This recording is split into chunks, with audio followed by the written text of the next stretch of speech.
Welcome to r/slash Malicious Compliance, where people always do what they're told. Cha cha cha cha cha cha cha. This is America. We use H here. Sorry. Cha cha cha cha cha cha cha cha. My father died on Father's Day 2012. He was divorced and living alone, and I am an only child. So that means that I had to wrap up all of his affairs. This story centers around us trying to get his utilities canceled. I called in to see what we had to do to get them to cancel. The lady I spoke with on the phone said to send in his certified death certificate. I sent in the certified copy of his death certificate the next day. The next month got another bill. I called again and a new woman answered. She said that because I wasn't on the account that she had to speak with the account holder. I informed her that the account holder was dead, but she wouldn't budge. I had to make an appointment with a supervisor so she could speak to him herself in person. I showed up at the Board of Public Utilities with another death certificate and his ashes in the clear bag that they returned his remains in. I plopped them down on the center of her desk and said when she talked to him to tell him that I loved him for me. The woman went pale, flew out of her chair, and called the cops.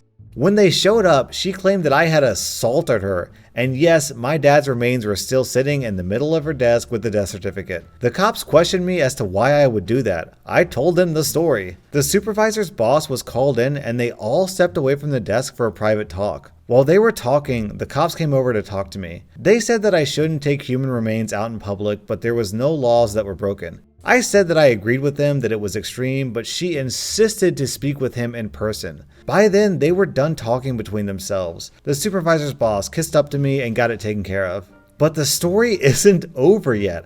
I had to call back a few days later to get utilities back to the house in my name. When the person on the phone saw the address in my name, I was immediately put on hold. The supervisor's boss that finally helped me got on the phone. She sucked up to me and waived all the fees that come with setting up utilities. Just as the call was ending, she informed me that she was again so sorry for the employee's lack of compassion. She said that the employee was terminated, and again, she is so very sorry. That story is pretty funny, actually. This happened about 10 years ago. I was dating this girl for a year and things were going pretty well. Both of the leases on our separate apartments were coming up for renewal and we decided to get a place together so our relationship would go to the next level and we'd also save a good bit of money. At the time, I could really see myself with this girl. So we signed a year lease on a new place and for the first 4 months or so, things are great. Then our relationship starts to fall apart. Not assigning blame here, you know how it is. It just didn't work out. The bummer though was she started to get pretty nasty to me, and after a few really ugly fights, I decided to move out in a hurry. I got a cheap place across town and moved out on a Saturday because I just couldn't bear it anymore. So after about a week, I cool off enough to call her and ask her to get a new roommate and take me off the lease. She says, no, I don't have time to get a new roomie and I can't afford the place alone. So for the next 2 weeks, I find 2 mutual friends willing to move in.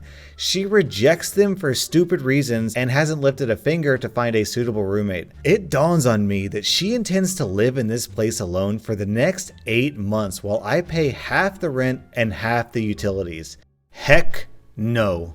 At this point, I'm pissed. I am now paying 2 leases and utilities and so on. I got some money in the bank, so I'm not in danger, but I can't afford to do this for long, and it just isn't reasonable. I had found out during our week without contact that she had already started dating another guy. I know that is super quick, a few days after our breakup, but I have no evidence she ever cheated, so no big deal.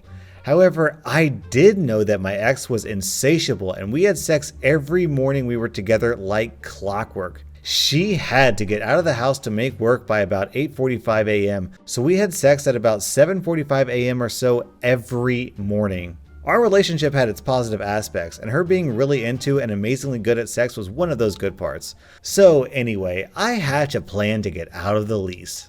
So the next morning, I get to our old place about 7:45 a.m. and wait in my truck until 7:50 a.m., figuring I knew her well enough to know it was good timing. Our place was a studio and the bed, our old bed, was across from the front door, and to the right was a little kitchen and dining area. So I turned the key and opened the door as fast as possible, and I was not disappointed.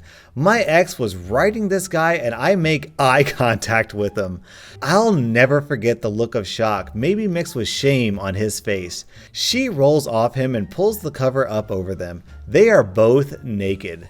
"Don't mind me," I say, and I go into the cupboard, get some of the Lucky Charms that I bought that is still in there. I pour a bowl, add some milk, and start chowing down, ignoring them. The dude can't move because his clothes aren't nearby. My ex is like, "Get the heck out of here!" And I say, "I'm still on this lease. This is my place, but you go ahead. Don't let me interrupt you." She starts screaming at me, curses me out, throws a couple of shoes at me, misses, and basically has a meltdown from the bed while I calmly eat my cereal for about 15 minutes. Then I say, "Oh, well, you look at the time. I gotta get to work." The dude didn't move an inch or open his mouth. The next day, I open the door at 7:40 a.m. this time. Her and her new boy are awake and dressed. I say, "Oh, good morning, I have bagels," with a totally fake, cheery smile. I put the bag of bagels and cream cheese on the counter and say, "I'm just gonna get a shower real quick." She is calmer this time, but starts swearing. She's gone when I get out of the shower, so I make a bagel and head out myself. I show up again at about 8 p.m. with some Chipotle. They are sitting on the bed watching TV. I sit at the counter on a bar stool, start tearing into my burrito, and start chatting like I'm their best friend. "So, what are we watching tonight?" "Oh, awesome. I haven't seen that show in years." "Cool." I stay for about 30 minutes, eating my burrito and then asking the guy stupid questions, just being super annoying. I recognize him from her friend group, but I honestly don't know his name. He seems super nervous and doesn't say much. My ex is really pissed and is fuming. The third morning, I show up at 7:45 a.m. They aren't there. I take a shower, eat some cereal, and leave a polite note about how I'm sorry I missed them and I'll see them tonight. That day at work, I got a bunch of faxes from my ex requesting my signature on a new lease on the apartment, as well as signatures canceling our power, water, cable, and internet bills. I really enjoyed signing all those and faxing them back. I never saw or heard from either of them again. I know a lot of you are really happy that this guy got his revenge against his ex, but to be honest, I was kinda hoping this was going in a different direction. I've watched enough Pornhub to know that we could have had a very different happy ending to this story. I've been a mechanic my entire working life so far, and this is one of my favorite experiences. I had a customer come in complaining about a vibration. I put the vehicle on the lift and checked the front end. I found a nearly broken tie rod and a faulty rack and pinion. So basically, the passenger side front wheel was not fully secured to the steering system and would soon break and cause the wheel to be completely disconnected from the steering. I told the customer how much the repair would be and told her it was unsafe to drive. She asked me to put it back together so she could leave. I told her that I could not do that because if it broke after I let her leave, I could be held liable. She started yelling and screaming about calling the cops and suing me, and how her cousin's brother knows a guy who's related to the chief of police and I'll be arrested. She calls the police and they come out. I show the officers the vehicle and they understand the safety concern. They told me to just put the car down and let her leave. I did, and even made her sign a statement declining crucial safety repairs. She left with the most "ha ha, I told you so" smug grin on her face, until she left the property, got pulled over, and her car impounded. They also gave her a ticket for reckless driving. I was so happy seeing her car get towed. Edit for clarification. The cops told her it was against the law to drive it. The state laws back then allowed me to do exactly what I did. I offered to discount the price of the repair and take payments. She still refused. "I demand that you give me back my car this instant so I can illegally drive away in front of all these police officers." I mean, what could possibly go wrong? Yesterday, I decided to take my kids to an international chain restaurant. In this restaurant, the kids' meal comes with ice cream, but you have to serve yourself. That was a problem because there weren't any bowls beside the ice cream machine. So I thought, I know what to do. I'll simply ask an employee for some bowls. And that's just what I did. So he turns to look at the vast array of bowls behind him, some sauce-sized, some entree salad-sized, and many in between. And we realize that neither of us knows what size the kid's ice cream is intended to be. So he thought, I know what to do. I'll simply ask the manager, "Hey boss, what do we put the kid's ice cream in?" Without turning around, the boss says, "A effing bowl. What do you think?" "Yeah, but what size of bowl?" The boss, with his inimitable charm, tact, and grace, says, "Just effing give him a bowl." The employee looked back at the bowls, and then I saw him get a big grin over his face. "I apologize about that, sir. I think it's probably these ones," he says as he hands me two of the largest bowls they have in the restaurant, practically giggling with glee. My children were similarly delighted. The manager walked by when we were halfway through and made a noise like a startled opossum, but said no actual words. Definitely going back there. I'm going to be honest, I don't know what noise a startled opossum makes, but I'm going to make a guess for you guys. A few years ago, I was on a flight from LA to Singapore. Takes 16 plus hours. I'm a tall dude, around 6'3". That's 190 centimeters for the rest of the world. So I don't fit very well in economy class seats. On most planes, my knees are often very close or right up against the seat in front of me. This makes it impossible for the person in front of me to recline their seats, which usually isn't a problem once the person in front of me sees how cramped I am in those tiny seats. However, for this particular flight, the man in front of me was not having it. He tried to recline his seat, but couldn't because my legs were there. He turns around and sees what's happening and asks me something along the lines of, "Do you mind letting me put my seat back?" I respond with, "I wish I could, but I physically can't. I'll do my best to give you as much space as I can, but it won't be much." At this point, he starts to get angry and just starts pushing as hard as he can back on his seat. Needless to say, this was not particularly pleasant for me. I ask him to please stop, and he says, "I'll stop when I could put my seat back." I'll decide I'll just wait him out. He eventually gets tired. After about 10 to 15 minutes of this, he calls a flight attendant over and proceeds to demand a new seat. The flight attendant tells him there are no available seats and he will have to deal with it. He demands to speak to the pilot. So the flight attendant goes up front to talk to the cockpit. Keep in mind that throughout this, he is still pressing with all his might against my knees, with only short breaks to yell at the flight attendant. After a couple of minutes, the co-pilot, he wanted to speak to the pilot and wasn't happy about this, comes back and tries to explain to the man that he can't change seats because there are no other coach seats free. The man continues to demand a seat that is able to recline, "Give me an upgrade, this is unacceptable," making a scene, etc.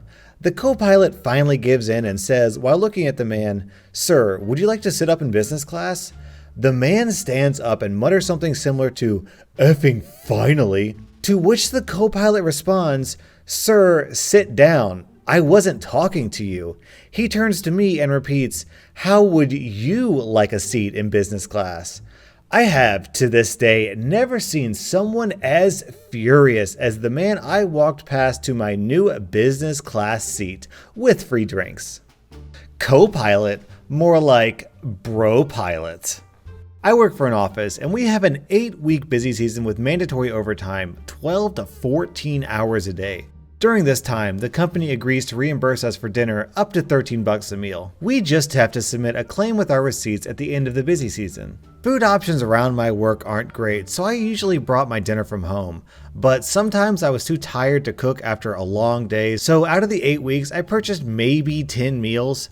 3 of those meals I spent $13.50, going 50 cents over the limit. This resulted in a whopping $1.50 overage, which my manager said it was no big deal and that I could include on my expense claim. He signed off on it and everything.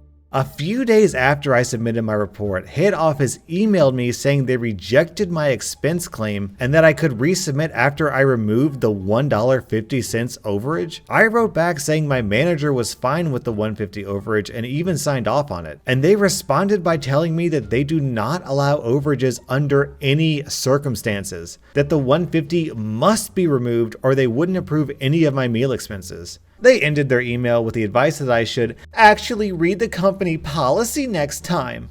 Fine, they were right and I was wrong. So I decided I'd read the policy very thoroughly before redoing my expense claim. Yes, the policy clearly stated a $13 maximum on purchased meals. Oh, and what's this?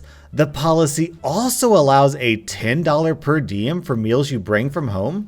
I very happily removed the $1.50 overage and added an additional $300 for the 30 meals I brought from home. I should read the company policy more often.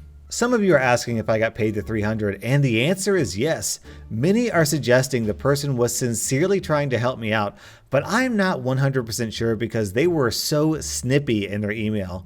Also, when we were emailed the meal policy at the beginning of busy season, there was no mention of the per diem and no one else in my department knew about it. Either way, I made sure to thank them just in case they were being sincere, and I was just too jaded to see it. I can just imagine a stuck-up, entitled person at her computer desk thinking, this little choosing beggar thinks she can screw me out of a $1.50. I'll show her. That was r/Malicious Compliance. And if you feel like maliciously complying as well, then like this video and subscribe to my channel.